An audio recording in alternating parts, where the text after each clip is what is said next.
Magandang umaga po sa ating lahat at welcome po sa isa na namang edisyon ng ating Tate TV. Ako po si Lisa Salado, ang inyong Area Sales Supervisor, and I will be your host for today. Sa ngayong araw, pag-uusapan po natin ang paggamit ng pre-starter sa early stage ng ating culture at Amino Plus 40 sa finishing stage po. Pag-uusapan din po natin kung paano ang pagpapalaisdaan dito sa lawa ng buhi.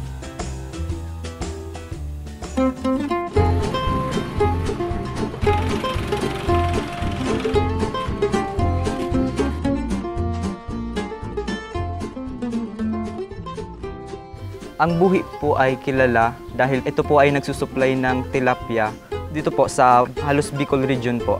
Albay, Camsur, Camnorte, yung po sinusupplyan ng Lake Buhi. Karamihan po ng mga tao dito, especially yung mga sa lakeside, ay nakikinabang sa Lake Buhi. Sila po ay nag-engage po sa capture fisheries at marami po yung guminhawa ang buhay dito dahil sa caging po.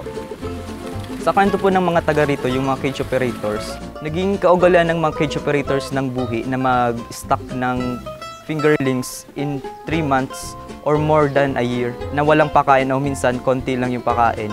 Tapos in 3 months po, mag-feed po sila ng mga high-end na feeds para at least bigla yung laki nila sa harvest agad. Pero habang tumatagal po, nagkakaroon ng problema yung lake dahil na din po lumalaki yung populasyon dito. Tapos yung iba po kasing feed company, sinker feeds yung ginagamit na minsan hindi nakukonsume ng isda yung feeds, nasisettle sa ilalim kaya nagkukos din po ng problema sa water quality ng Lake Buhi. Kaya dun po pumasok yung Santi Feeds Corporation para magbigay ng proper feeding management at feeds na makakatulong sa sustainability ng Lake Buhi. Ang Tate nag-establish or nag-formulate ng pre-starter at amino forte excluded feeds. Unlike sa sinking feeds, ang excluded feeds ay niluto ito para madaling ma-digest ng isda at madali itong ma-convert from feeds to meat at slow sinking ito para less waste at mas naging profitable ang kanilang pagpapalaisdaan.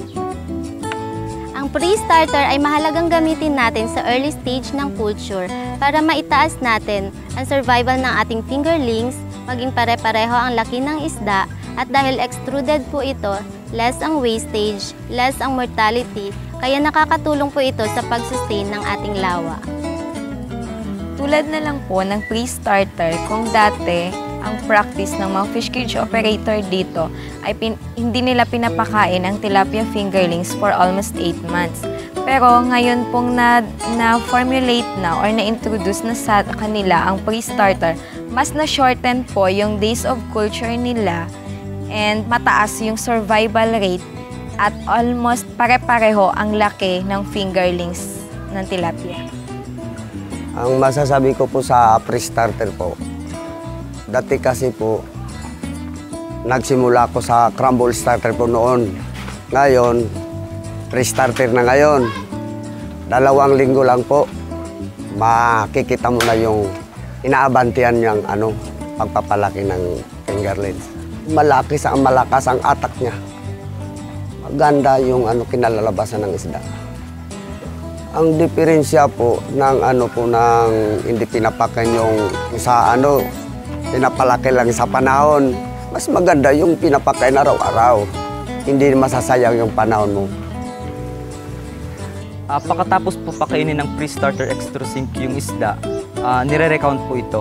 Ang recounting po, ito po ay para malaman yung survival ng isda, kung ilan lang po yung natira, tapos ililipat po sa grow-out cages.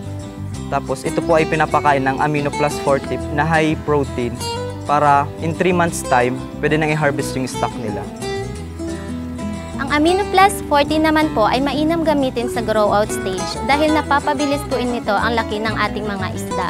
At dahil extruded po siya, ang ibig sabihin po nito ay naluto po siya ng maigi kaya mabilis po siyang ma-digest ng ating mga isda. Water stable din po siya at high protein kaya mabilis ang pagpapalaki ng ating mga isda sa lawa ng buhi. At dahil doon, nagiging profitable po siya at nagiging sustainable ang ating pagpapalaisdaan dito sa lawa. Dito naman po sa Amino Plus Forte, ito po ay ginagamit 2 months before harvest, which is ginagamit po ito para mas mabilis lumaki ang isda kasi po ito po ay high-end feeds and content po nitong crude protein are 40%. Sa FCR naman, with the use of Amino Forte, based sa mga records na nakukuha namin dito sa Lake Buhi, ang range niya is 1.3 to 1.5. Yun na yung FCR na nag-reflect ng Amino Forte. Unlike dati, ang FCR umaabot ng 1.7 to 1.6. Dahil dito, ang Amino Forte ay mabilis makapalaki ng isda at mababa yung mortality at halos majority pare-pareho ang laki ng isda. Matagal na po akong gumagamit ng Amino Plus. Maganda, mabuting patuka. Alam mo kasi yung sinking noon, kung minsan umaabot sa mga 6 na buwan, 7 buwan, mahina.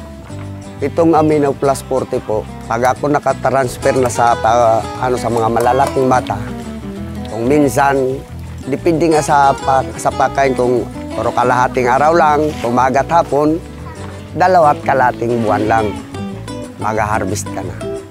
Yung tiyan niya, hindi masyadong malaki. Pero yung dito sa sa batok, parang baka may tangkong yan eh. Makapal yung laman niya makapal.